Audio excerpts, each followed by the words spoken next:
This is the Almost Timely newsletter for the week of August 20th, 2023.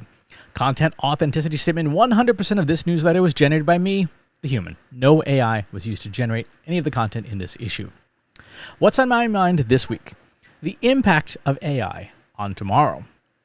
There are 8 billion or so people on this planet, and every one of us has hopes and dreams, aspirations, and needs. We all have ideas. Some of us are trying to figure out how to survive to the next day. Others are trying to figure out how to build their empires. But we're all the same in that we want tomorrow to be better than today. The scientist and public personality Neil deGrasse Tyson pointed out recently that tomorrow, the word tomorrow, has largely fallen out of our common lexicon, at least in the USA, where I'm based. We used to think a lot about tomorrow. We used to dream about tomorrow. The city of tomorrow, the car of tomorrow, the home of tomorrow. And we've lost touch with that. We've lost touch with our dreams and hopes. We've lost sight of tomorrow. To think about tomorrow requires us to plan today and maybe even sacrifice some of today so that tomorrow has the resources it needs to be brought to life. But because we've forgotten about tomorrow, we fail to plan for it. And tomorrow looks just like today, only a little worse, a little poorer. Tomorrow used to just be another day when our dreams would stay in our heads, when we'd be unable to bring them to life because we lacked the time, the resources, the skills to manifest our dreams into reality. We grew so disenchanted with tomorrow because it was a perpetual source of frustration.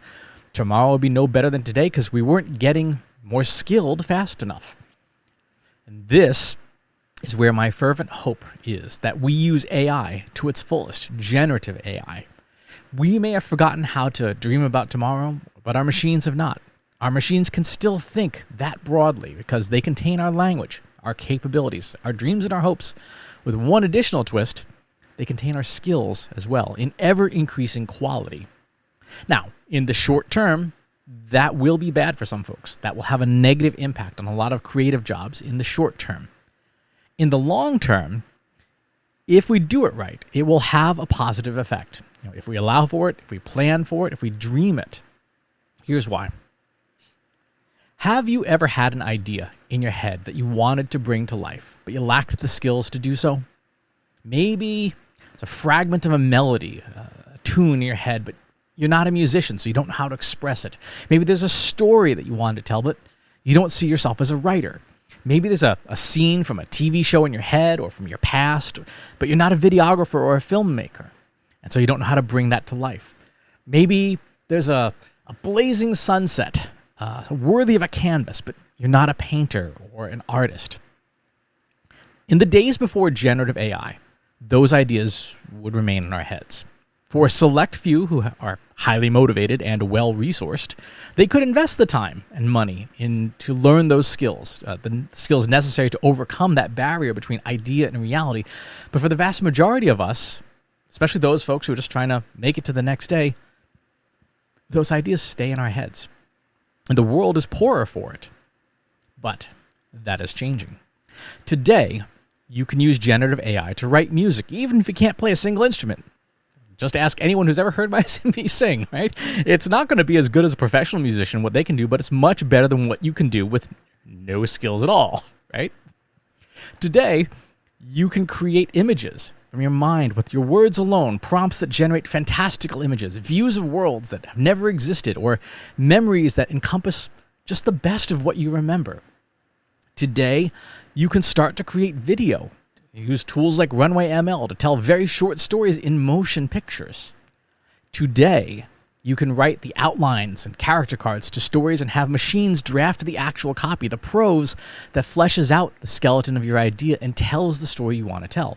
And no matter how mediocre these AI-driven skills are today, tomorrow they will be better. And the day after that, better still. AI is maturing faster than any human could, and as long as you have the skills to operate AI, mainly through prompt engineering, your access to these skills is maturing at the same rate as the machines. Which means tomorrow, your ideas and dreams can exist in the world instead of being permanently locked up inside your head. If we can overcome our disillusionment, our disenchantment with tomorrow, with the help of AI, tomorrow can fulfill the promise it's always had: a better world, a better life. Think about it for a moment. What would the world be like if your ideas could be brought to life? If the art that lives inside you could be enjoyed by others in the way you envisioned it? How would that change the lives of the people around you, your friends, your loved ones? If they could see the majesty of the ideas in your head, even if they seem silly to you. How would it change your life if you knew that what was within your heart and your mind could be accurately expressed? How much more fulfilled would you be in your life if you could show the world, or even just a select few people, how you really saw things, how you really felt things, how you really heard things? Think about what that will mean for everyone who wants to create, everyone who has a story to tell. Today, we live in a marketplace where only the most popular mainstream ideas ever really get funding, at least in the entertainment industry.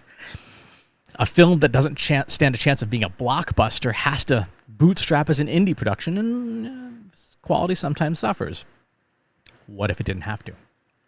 What if, with the power of generative AI, you could produce a film with the same Hollywood blockbuster quality, but at a fraction of the cost and time? How would that change the variety of media available if our storytellers and our idea creators were not constrained by budgets, just imagination?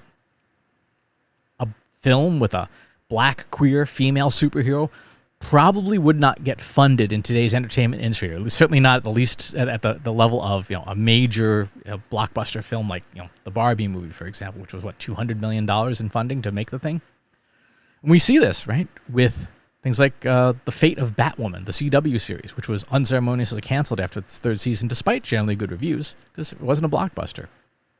Today's studios are looking for billion-dollar paydays, and stories about marginalized audiences tend not to perform to those expectations at the box office. Now, if the formula for ROI, which is, as marketers we should all know, earn minus spent divided by spent, if that formula was substantially lower on the spent side, then if it only takes you $1,000 of crowdfunding to make a movie and you can sell 1,000 tickets to the movie at $10 a piece, that could be positive ROI for an independent filmmaker wanting to tell a specific story to a specific audience, still make a bucket load of money, and be free of the restrictions that today's entertainment productions require. More practically, for many of us who are marketers, working with data, what was an hours-long task in the past today can be reduced to minutes or less.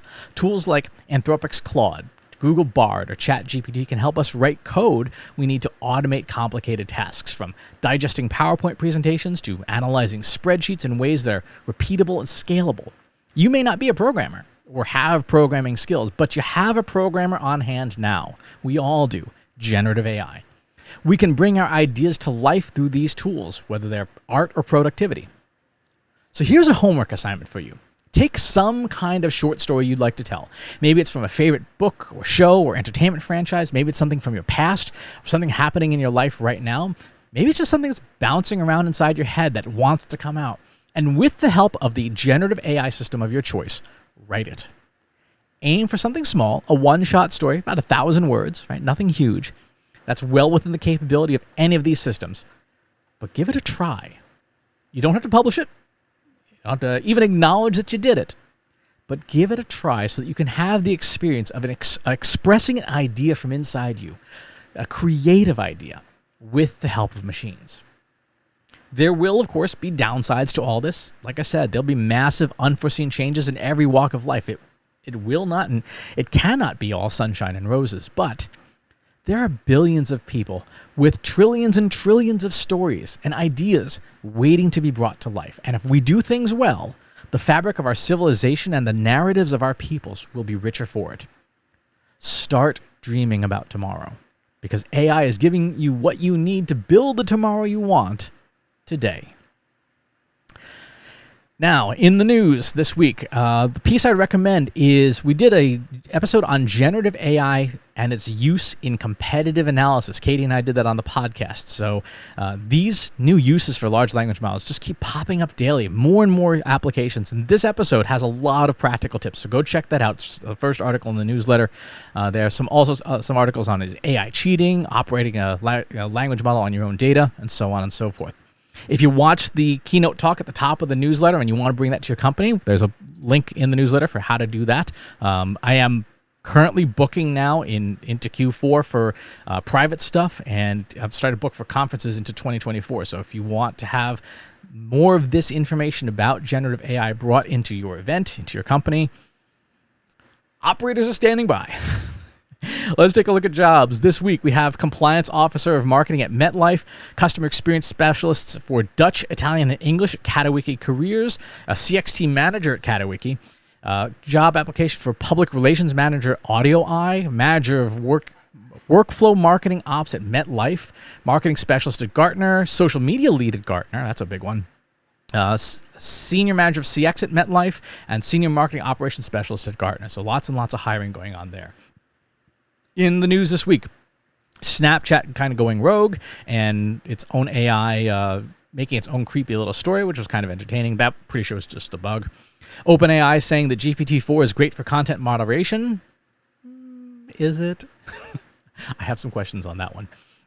There's a piece from the U.S. District Court this week on ruling that machine-generated content, reaffirming, I should say, that machine-generated content is ineligible for copyright. So we want to remember that because that happened, and it is still the case. And some stuff in the random choice sections on how we think about counting heat-related deaths, because that's going to be a bigger and bigger problem as the climate continues to change. Upcoming events, ISBM in Chicago, followed by Content Marketing World in DC, and Marketing Analytics and Data Science, all of them in DC in September. No, ISBM is in Chicago. Content Jam back in Chicago in October, Marketing Plus B2B Forum here in Boston in October, and then Social Media Marketing World in San Diego in February. So lots and lots of events coming up. If you're going to be at one of those events, come find me, say hi. That's the news for this week. Thank you for tuning in. I'll talk to you soon. If you like this video, go ahead and hit that subscribe button.